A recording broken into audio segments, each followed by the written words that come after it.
음, 서울 달동네에서 있었던 일화인데요. 어느 가정에 한 남편이 허구한 날 방에서 늘 병약한 가운데 시름시름 앓기만 합니다. 그러던 아내가 그 남편을 구박하기 시작하는데 그렇게 방구석에만 있을 거라면 차라리 죽는 게 낫지. 이 여인은 그도 그럴 것이 자기가 혼자 벌어서 자녀들을 양육하고 또 병약한 남편을 뒤치다꺼리하는 과정에 참 속이 터지니까 늘 그렇게 했던 것 같아요. 그런데 결국 그 남편이 죽습니다. 아내는 참 썩은이 빠진 것 같이 좀 시원한 면도 없지 않았지만 시간이 지나면서 딴 문제가 터져요. 달동네니까 연탄을 배달하던 오던 한 남자분이 반말을 섞어가면서 어떤 성적인 모욕을 합니다. 그래서 굉장히 이 불쾌감 속에 시달려요. 그러다가 사람들에게 이렇게 고백합니다. 시름시름 앓던 그 남편이라도 방구석에 누워 있을 때는 아무도 무시하지 않더니 그나마 떠나니까 나를 저런 사람까지 무시한다고. 인사 나눠요. 있을 때 잘합시다. 네. 네.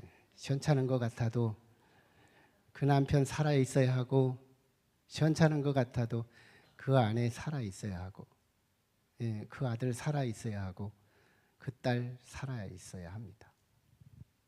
저는 여기에 예수님을 대입하고 싶어요. 예수님이 있을 때와 없을 때, 똑같은 인생을 살아가면서 이 풍랑을 만났을 때 예수님이 있는 것과 없는 것의 그 차이, 정도의 차이가 다를 뿐이지 아마 대입하면 조금은 느낌이 같을 거라고 봅니다. 우리가 지난 주일에 오병이어의 이적을 나눴습니다. 참 많은 사람들에게 예수께서 이적을 통해서 배부르게 만족을 시키죠. 그리고 오병이어니까 굉장히 12 광주리가 남을 정도로 넉넉하게 배부르고도 넉넉하게. 예. 자, 그랬을 때 사람들이 어떻게 반응했을까요? 예수님을 왕으로 추대하려고 합니다. 그것도 억지로. 그런 분위기. 주님은 벌써 지적 신성을 갖고 계시기 때문에 군중들의 마음을 읽을 수 있죠. 쟤들이 나를 붙들어 강제적으로라도 임금을 삼으려고 한다. 그걸 직감하신 주께서 서둘러, 제자들도 그럴 수 있거든요. 제자들이 또 선발대로 서서 왕 삼자고 또 이렇게 섞으면 안 되니까 제자들하고 군중과 이렇게 갈라놓습니다. 그리고 제자들 보고 먼저 너희들 배 타고 가버나움으로 가 있어라. 내가 따로 가겠다. 그리고 당신은 이 산으로 올라가서 하나님을 기도하러 가게 됩니다.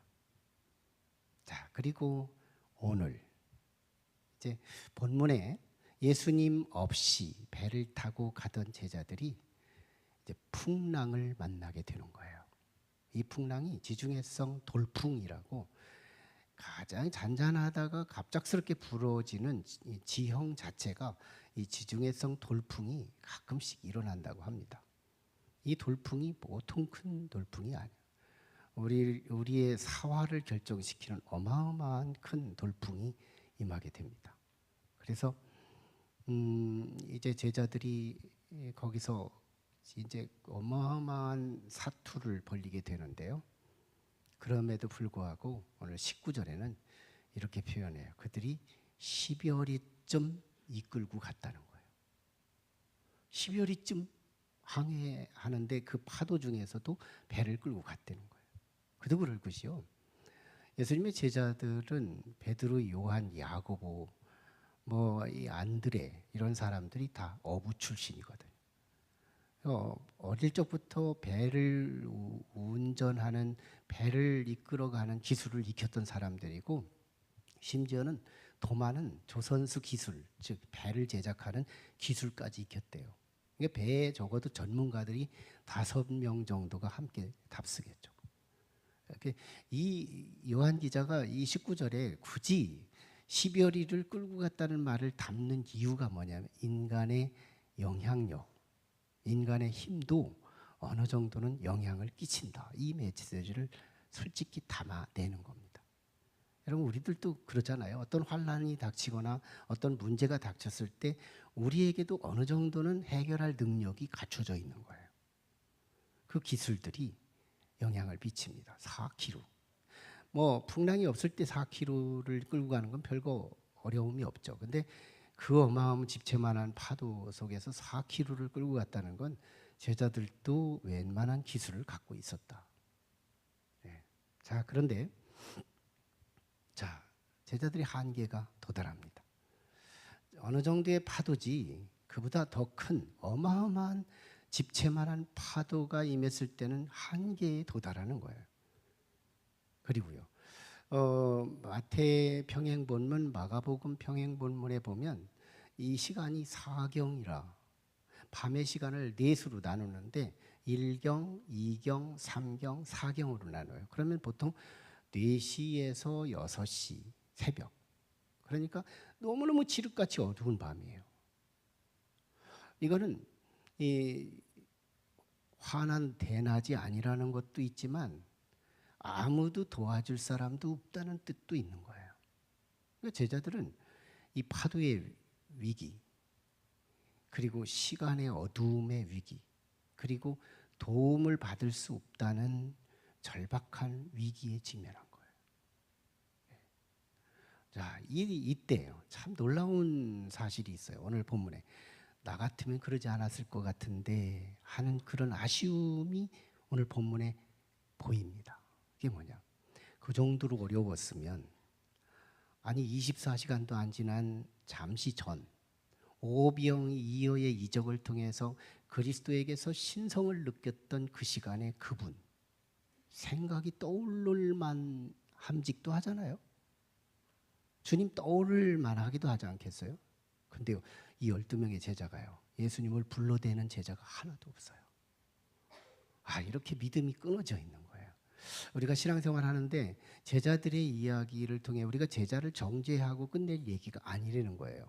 우리도 예수 믿지만 언제나 주님을 계산에 참여시키거나 주님을 끌어다 주님의 도움을 받거나 주님께 그걸 보고하거나 이렇게 하지 못하고 있는 우리들의 현실을 제자를 통해서 지금 말하고 있는 거예요. 이 정도 어렵고 한계를 느꼈다면 주여 한번 외칠 수도 있지 않겠어요? 저는 그럴 수 있을 것 같은데요. 근데 제자들은 12명 중에 그런 사람이 하나도 없는 거예요. 참, 우리가 신앙생활을 시작한 지 벌써 10년 넘은 분도 있고요, 20년 넘은 분도 있지만 참 믿음이 안 붙어요. 이 믿음이 안 붙는 게 어떤 면에서 이해가 갑니다. 제자들이 그랬거든요. 아니, 제자들은 우리보다 달랐어요, 환경이. 제자들은 예수님하고 아예 동고동락했잖아요. 주님하고 같이 살았다고요. 밤에도 있었고 낮에도 있었고. 그런 정도로 주님과 밀착해서 살았던 제자들에게도 믿음이 이렇게 안 붙었는데 우리가 안 붙는 건 당연한 거지. 예, 제자들이 한 가지 잘한 게 있습니다. 뭐 했을까요? 끝까지 붙어 있었다. 예, 요한복음 15장이 그 주제거든요. 제자들이 잘한 게, 제자들에게 예수님이 부탁한 내용이 뭐냐면, 나는 포도나무에 너희는 가지니 포도나무에 끝까지 붙어 있으라. 그리하면 열매를 맺을 것이다. 열매를 맺는 자가 제자다. 이렇게 말해요.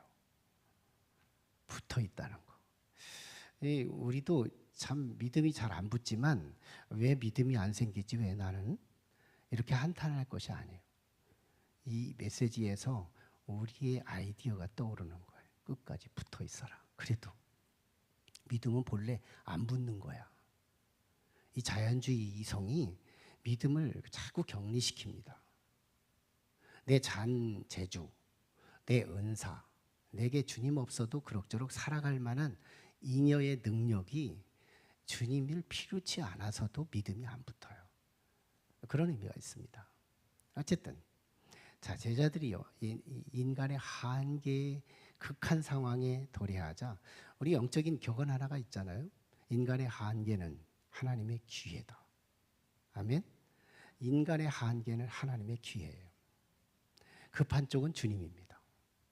주님께서 베세다에서 이제 산에 올라가 기도하시는데 신성적 지혜가 없어도 알 수 있어요. 이 정도 지중해성 돌풍이 불면 내 사랑하는 제자들이 지금 사경을 헤맬 거라는 거 주님 직감할 수 있죠. 여기 신성 체크할 필요 없습니다.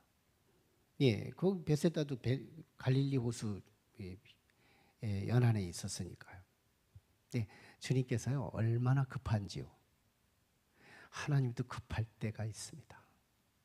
창세기 22장에 아브라함이 자기 아들을 막 진짜 죽이려고 해요. 얼마나 급했겠어요. 아브라함아.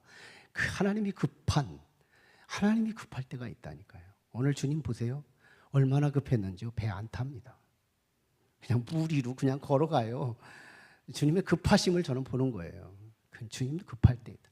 구약 성경에서 하나님이 급할 때가 있고요. 신약에서 하나님이 급할 때가 있는데 구약에서 급할 때는요. 물을 갈라요. 이게 홍해가 갈라짐이에요. 자, 신약에서 급할 때는요. 하나님이 물 위를 그냥 걸어가요. 여러분, 물을 가르는 게 더 능력 있어 보이죠? 물 위를 걸어가는 게 더 능력이에요. 물을 가르는 것은 계시가 50%밖에 계시가 안 된 거예요. 물 위를 걸어가는 건 계시 100%예요. 하나님을 아예 통째로 보여주신 사건이에요. 물을 갈랐다는 것은 하나님의 능력은 나타났지만 하나님의 자태는 없어진 거예요. 하나님은 숨어 있어요. 근데 능력만 보인 거예요. 근데 물 위를 걸어가신 건 뭐예요? 하나님의 능력도 보이고 하나님의 자태도, 하나님의 몸도 한째 통째로 보여주시는 거예요. 여러분, 구약보다 신약이 계시가 더 선명합니다. 우리는 구약과 신약을 다 알고 있어요. 우리에게 굉장히 영적 환경이 제자들보다 더 유리합니다. 적어도 이 제자들은 예수님의 십자가의 죽음을 몰라요. 우리는 죽음을 알잖아요. 제자들은 지금 이 시점에서 부활을 몰라요. 우리는 부활을 알잖아요. 제자들의 이 시점에서 주님이 승천을 몰라요. 우리는 알잖아요.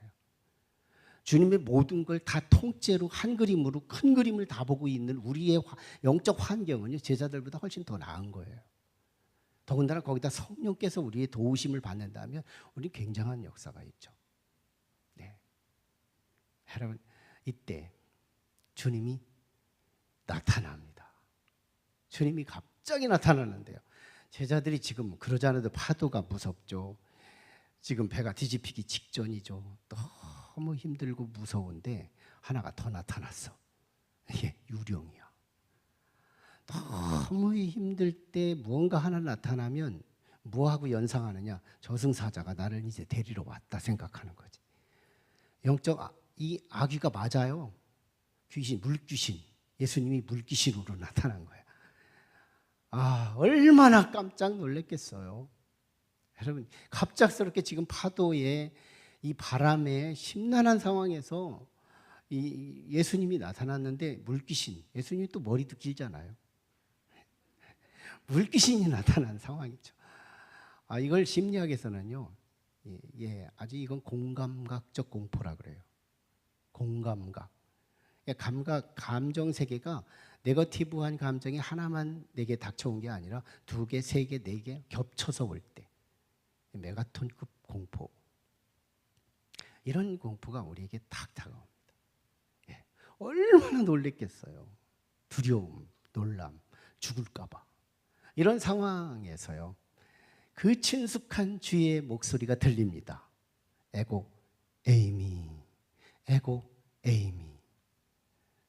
이걸 출애굽기 3장 14절에서 이렇게 말합니다. 나는 나다. 이게 엄청난 메시지입니다. 나는 나다. 나는 누가 만든 자가 아니야. 나는 신이야. 이 메시지를 더 성령 안에서 레마로 들으면 무슨 말이냐? 풍랑은 내가 일으켰다. 또 더 연속된 메시지는 뭐냐? 이 풍랑은 내가 가져갈 수도 있다. 문제는 내가 일으킬 수 있고 내가 문제를 제거할 수도 있고 그러니 두려워하지 말라. 이게 주님의 입에서 나온 들린 소리였어요. 오늘 이 소리는 제자들에게만 단조롭게 그때 그 시간에 준 게 아니라 저의 입술을 통해 여러분에게도 주는 거예요. 어떤 상황인지 몰라요. 여러분 크고 작은 풍랑을 만났을 수 있습니다. 건강의 풍랑, 가정의 풍랑, 관계의 풍랑, 사업의 풍랑, 이런저런 풍랑들이 오늘 우리들도 지금 현재 일어날 수 있어요. 그러나 주께서 말씀합니다. 에고 에이미 두려워하지 말라. 나니 두려워하지 말라. 이건 I am who I am. 나는 나다. 나는 하나님이다. 어마어마한. 그러니까요. 이 소리를 가장 친숙하게 리액션한 사람이 있으니 마태복음 평행본문, 마가복음 평행본문에서는 누가 앞장서느냐? 베드로, 승질 급한 베드로. 나서기 잘해서 수제자 된 사람. 예수님이라면 물불 가리지 않는 사람. 예수님이라면 진짜 물불 가리지 않는 사람이에요. 사족을 못 쓰는 사람. 그래서 수제자예요. 수준은 떨어져요. 지식도 부족해요. 성질이 급해요. 성품도 모자라요. 근데 수제자가 됩니다. 주님에 대해서는 1순위. 주님이라면 1순위. 벌써 친숙한 주의 음성. 그의 음성을 통해서 두려워하지 말라는 그 말씀이 가장 접수되고 영접했던 베드로가 이렇게 말합니다. 나도 주님처럼 걸어가게 하옵소서. 주께서 허락하십니다. 와라. 베드로가 딱 정거지죠. 그런데요. 발을 정구고 어느 정도 한두 걸음 걸었을지 몰라요. 그런데 갑작스럽게 주님은 작아지고 태풍은 커지는 거예요. 진짜 이 풍랑 저도 경험했거든요. 이 풍랑이 크니까요. 주님이 작게 보이면서 믿음이 감소되는 거예요. 푹 빠져들어갈 때 주께서 오른손을 붙들고 베드로를 잡아 올리면서 믿음이 작은 자여 왜 의심하였느냐 책망하는데요. 이 기회를 예수님은 제자 훈련의 샘플로 삼습니다. 제자 훈련. 여기서요. 주님은요. 이 비공개적 제자 훈련이 이루어져요. 자, 여기서 우리는 제자와 군중을 구별할 필요가 있습니다. 여러분은 군중일까요? 여러분은 제자일까요? 군중은요. 자기 코드에 맞지 않거나 조금만 시험기가 있으면 떠나요. 떠납니다. 그러나 제자는 떠나지 않아요. 특별히 6장이라는 메시지가요. 6장 22절부터 66절까지 예수님이 설교를 하는데요. 이런 설교를 하십니다. 나는 생명의 떡이다. 우리 6장 상반부에서 지난주에 나눴던 오병이요. 떡이죠. 그런데 오늘 풍랑 이야기 그리고 다음 주에 이야기가 시작되는 것이 생명의 떡 설교예요. 빵하고 떡하고 이렇게 연결해서 주님은 뭔가 하나가 딱 있으면 그걸 붙들고 설교하시고 그걸 가지고 교훈하시고 그걸 가지고 인생을 적용하는 전제 되신 예수 그리스도의 설교의 내용 보세요. 나는 생명의 떡이다. 내 떡을 먹는 자는 생명을 갖게 되는데 영생하리라. 이게 요한복음의 설교의 알짜미예요. 핵심입니다. 예수님이 그러려고 오병이어도 이적을 베풀어 주셨고 그 생명의 떡, 나의 살은 너의 떡이요 나의 피는 너의 음료라. 또 하나의 큰 거대한 성만찬을 우리 주님은 설교를 통해 풀어냅니다.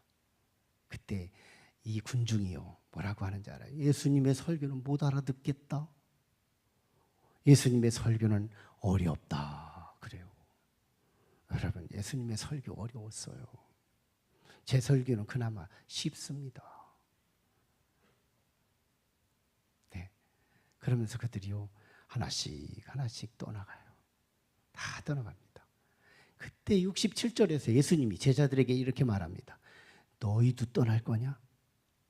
너희도 갈래? 이렇게 물어요. 그때 베드로가 또 대답합니다. 68절에서 뭐라고 대답하느냐면 영생의 떡이 우리 앞에 있으니 우리가 누구에게 가오리까? 그럽니다. 여러분, 여기서 제자와 군중이 갈라지는 거예요. 군중이 누구냐? 대그룹에서 주님을 경험한 사람들이에요. 대그룹에서만 주님을 경험한 사람, 초월적 주님. 네. 거기 군중에서 예수님하고 밀착된 대화 없습니다. 그들이 배부를 때 만족했지만 생명의 떡, 육체와 상관이 없는 메시지를 전할 때는 떠나버리고 말아요. 그런데 제자가 누구냐? 대그룹에서 주님을 경험하고 소그룹에서도 주님을 경험한 사람들, 소그룹에서 공개적인 자리에서도 주님을 경험하고 비공개적인 자리에서도 주님을 경험하고. 네. 그래서 우리 교회는 대그룹이 있어요. 주일 예배가 있습니다. 그리고 구조가 소그룹이 또 있어요. 말씀은 똑같습니다. 같은 말씀을 가지고 대그룹에서 주님의 양식을 먹고 그리고 초월적 주님을 경험하고, 그래서 여기는 대화가 없는 거예요. 그리고 소그룹에서는 서로 주고받아요. 그 말씀을 받고 내 생활 속에서 주님의 말씀을 적용하고 이게 사실인가 아닌가, 또 나름대로의 주님에 대한 내재적 경험을 한 그 사람들이 내가 만난 주님은 사실이었어, 내가 만난 주님은 아니던데, 뭐 이런 얘기를 서로 나누는 과정 속에서 뭐가 이루어지는지 아세요? 우리의 신앙에 성장이라는 게 생겨요. 신앙이라는 게 시간과 함께 성장이 되지 않으면 퇴보될 수밖에 없거든요. 그래서 군중은 조금만 코드가 맞지 않거나 자기 성품에 맞지 않거나 자기가 요구에 맞지 않으면 군중은 흩어지게 돼 있습니다. 그러나 제자는 끝까지 붙어 있는다. 끝까지 남아 있는다. 우리는 다 제자가 되기를 주의 이름으로 축원합니다. 제자가 되는 거예요. 끝까지 제자. 그렇게 됐을 때요, 이들의 감정은 체인지가 됩니다. 제자들의 감정을 보세요. 얼마나 두려운 감정, 불안과 초조와 앞이 보이지 않는 이런 상황에서 이제는 우리 집으로 갈 수 있을까? 불투명한 미래, 이런 감정이요, 주님을 만난 이후에 이들의 감정이 바뀌는 걸 보세요. 기쁨으로 바뀝니다. 즐거움으로 바뀝니다. 소망으로 바뀝니다. 이 내면 세계, 이게 그리스도를 만난 사람들의 특징이에요. 여러분, 예수님을 만나고 우리의 구원이 몸뚱이 구원, 우리의 의지 구원, 우리 이성 구원, 이런 것을 기대하지만 내가 구원받은 또 하나의 반증이 될 수 있는 이 감정이에요. 주님을 만난 지 벌써 오래됐는데 이 감정의 변화가 없다. 이것도 또 주님께 질문해야 할 필요가 있습니다. 기도 제목이기도 한 거예요. 나 예수님이 이렇게 믿은 지 오래됐는데 왜 내 감정에 미동이 없죠? 이거 기도 제목 가져야 할 문제예요. 주님을 정말 믿는다면 그 마음속에 기쁨이라는 거, 뭐 대단히 뭐 복수 같은 그런 기쁨은 아니래도 잔잔한 기쁨, 그리고 소망, 즐거움, 그런 감정들이 우리 안에 있을 때 뭐가 가능한지 아세요? 주님이 영접이 되는 거예요. 여러분, 요한복음 1장에는 1장 12절에서 영접하는 자, 그 이름을 믿는 자들에게 하나님의 자녀가 되는 권세를 주신다는 말씀을 하는데 영접이 주제예요. 6장은 뭐예요? 1장이 개인 영접이라면 6장은 집단 영접이에요. 여러분, 이 요한복음 이 영접이라는 이 개념이 굉장히 핵심 단어로 사용되고 있어요. 우리는 예수 믿을 때 처음 영접하고 끝 이렇게 할 줄 알지만 제자가 누구냐? 연속된 영접의 반복이에요. 계속 우리는 영접을 통해서 주님이 내 안에 계심을 확인하고 안 계심을 다시 또 주님을 영접하고 계속 영접하는 거예요. 그게 우리 예배 때 주님, 동서남북에 주님 사랑하는 자들이 여기 와 있습니다.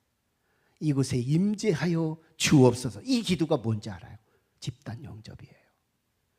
예수 믿는 연조와 예수의 영접은 계속되는 거예요. 우리는 그 한계가 있어서요, 결정적일 때 주님을 불러대지도 못해요. 결정적일 때 주님을 계산하지도 못해요. 예수를 믿는다고 하면서 파트적이에요.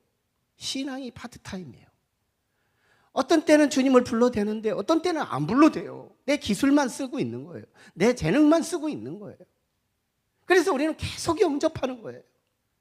주님 오늘 또 내게 영접해 주세요. 주님 내 안에 와주세요. 내 사업에 와주세요. 내 아들에게 와주세요. 내 딸에게 와주세요. 내 가정에 와주세요. 내 사역에 와주세요. 내 말씀에 와주세요. 계속된 영접. 이게 제자 훈련인 거예요. 주님의 영접.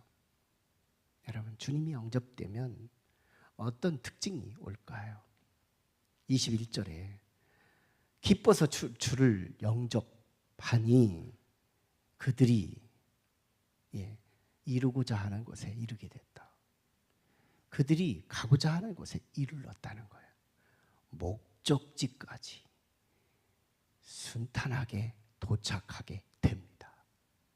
목적지까지 누가 종점에까지 정착하느냐? 주님의 영접된 가슴들이에요. 주님이 그 안에 계신 사람들만 목적지까지 가는 거예요. 1차적으로 제자들의 목적지는 가버나움입니다. 거기서 생명의 떡 설교를 듣거든요. 가버나움까지 안정적으로 그 풍랑 중에도 간 거예요. 목적지까지. 우리의 목적지는 어딜까요? 1차적으로 오늘 집일 거예요. 2차적으로 내일 직장일 거예요. 3차적으로 그 어느 곳일 거예요. 궁극적으로 우리는 하늘 가나안, 영원한 천국, 거기가 우리가 도착해야 할 본향이에요. 거기까지 우리는 주님을 영접하고 주님과 함께 가셔야 될 줄로 믿습니다.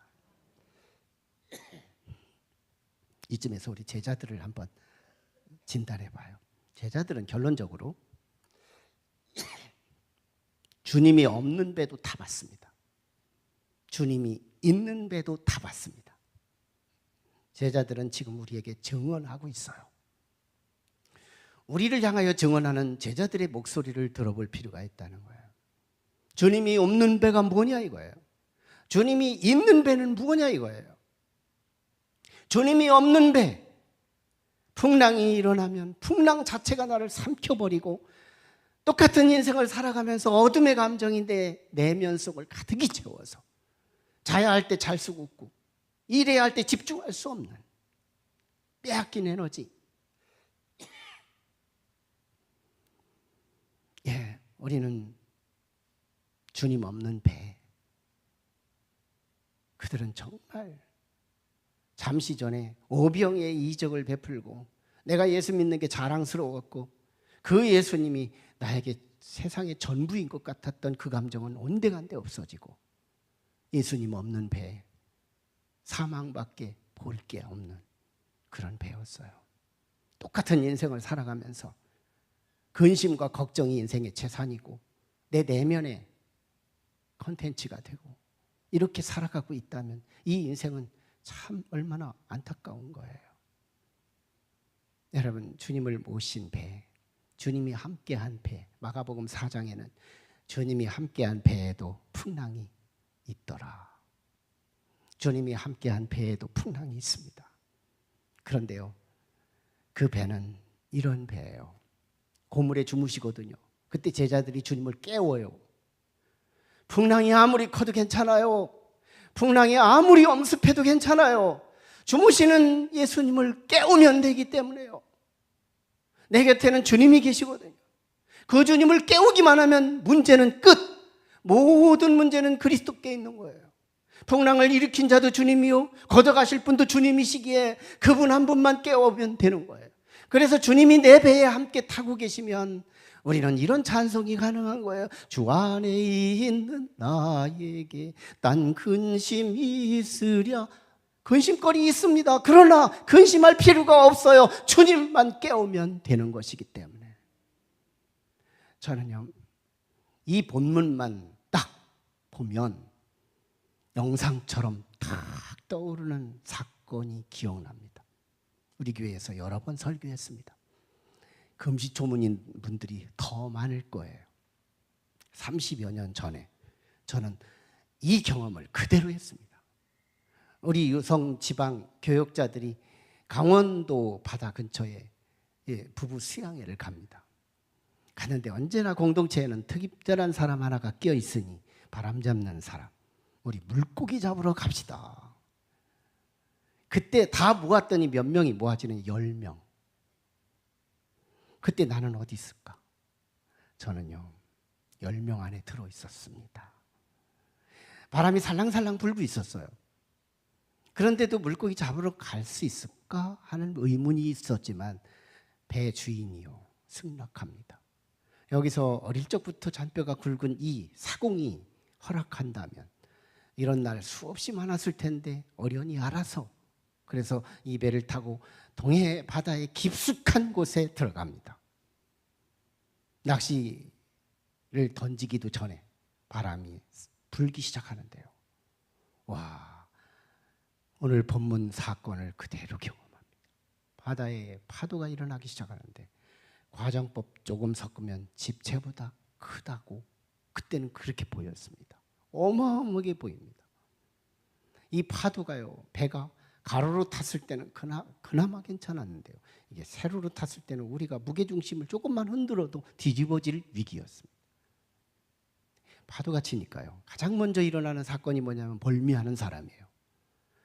우리 중에서 한 목사님이 얼굴이 하얀해져가면 멀미를 하기 시작하는데요. 우리는 구조대원이 됩니다. 야, 물 좀 갖고 와라. 막 이렇게 하고 이 사람을 도우려고 SOS 치고 막 계속 이 사람에게 집중하는데 그것도 5분도 못 가요. 이제 우리의 죽음이 이에 환란은 보이지도 않습니다. 너무 큰 파도가 치니까요. 그때요 사공을 봅니다. 노를 젓는 이 사공의 얼굴이 보이는데 아마 다 봤을 거예요. 그때 이 사공의 얼굴은 시퍼렇게 질려 있습니다.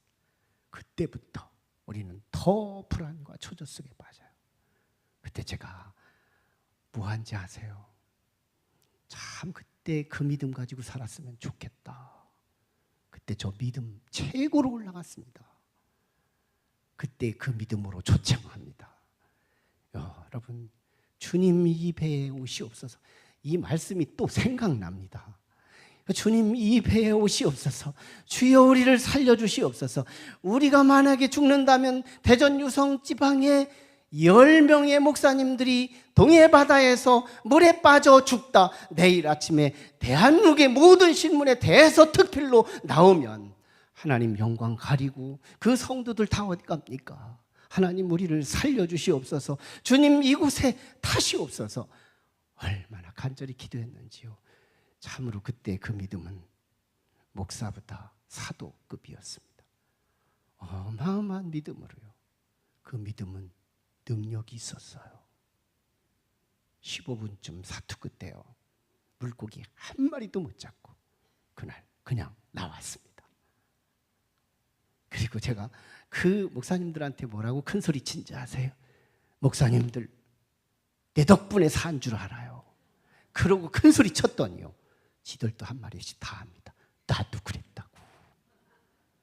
거기는요 주님을 영접하는 배였습니다. 저는 이 배에 타고 있었습니다. 증인이에요. 정말 어마어마한 배였어요. 그때 죽었으면 여러분 못 만났죠. 우리 교회도 없었을지도 몰라요. 정말 주님은 그 배에 타십니다. 여러분 파도가 뭘까요? 꼭 입처럼 생겼어요. 파도가 이렇게 하는데요. 나를 삼키기 위한 사자의 입입니다. 사자의 입이에요. 그때 우리는 그리스도가 나와 함께하는 배가 얼마나 필요한지 몰라요. 설계 황태자 찰스 펄전이 아주 유명한 설교를요. 저도 인상 깊게 들었습니다. 그의 설교 대표적인 설교 God with us. 하나님이 우리와 함께 하시면 이 설교는요. 문장을 제가 암기하고 싶어요. 단어도 별로 쓰지 않아요. 툭하면 God with us. God with us. 오늘 본문과 함께 되는 내용들인데요. God with us. 주님이 우리와 함께 하시면 이 파도는 물러갈 줄로 믿습니다. God with us. 주님이 우리와 함께 하시면 어둠의 권세는 떠나갈 줄로 믿습니다. God with us. 주님이 우리와 함께 하시면 성령이 우리와 함께 하실 줄로 믿습니다. God with us. 주님이 우리와 함께 하시면 우리의 목적지까지 무사히 도착할 줄로 믿습니다. 이 하나님이 저와 여러분에게 함께 하기를 주의 이름으로 축원합니다. 하나님이 함께 하시면 되는 거예요. 똑같은 인생의 항해를 하며 주님이 나와 함께 하신다는 이 사실, 이건 복음 중에 복음입니다. 내 인생에 덩그러니 나 혼자 주님 없는 배를 타는 게 얼마나 위험한 일인지요. 우리 같이 기도해요. 주님, 내 인생의 배에 주님